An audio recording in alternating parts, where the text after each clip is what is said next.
Dırnaq tutmağın fəzilətləri haqqında.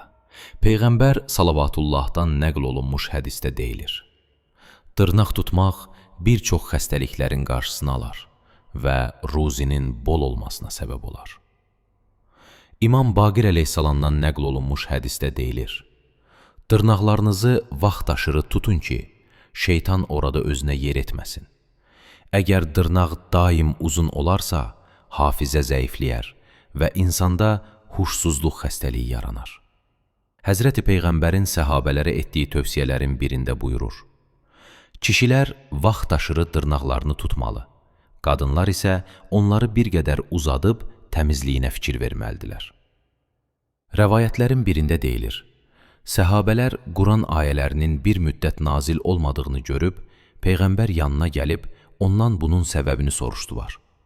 Həzrəti Peyğəmbər buyurdu: dırnaqlarınızı tutmayır, təmizliyə riayət etmirsiniz belə, olduğu halda ayə nazil ola bilərmi?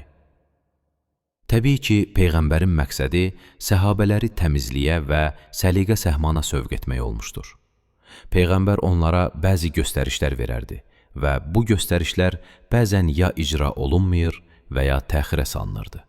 Amma bu ibarələrdən istifadə etməklə səhabələrdə məsuliyyət hissi yaranır və şəri hökmlərin icrasında süslük göstərmirdilər.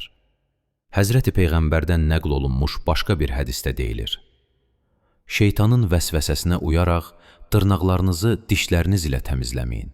Bilin ki, bu, insanda bir çox xəstəliklərin yaranmasına səbəb olur. İmam Sadiqdən nəql olunmuş hədisdə deyilir: dırnaq tutmaq üçün ən münasib gün cümə günüdür. Ardıcıl şəkildə bu gündə dırnaq tutmaq cüzəm, xora, korluq, pisi, dəri xəstəliyi kimi xəstəlikləri insandan uzaq edər.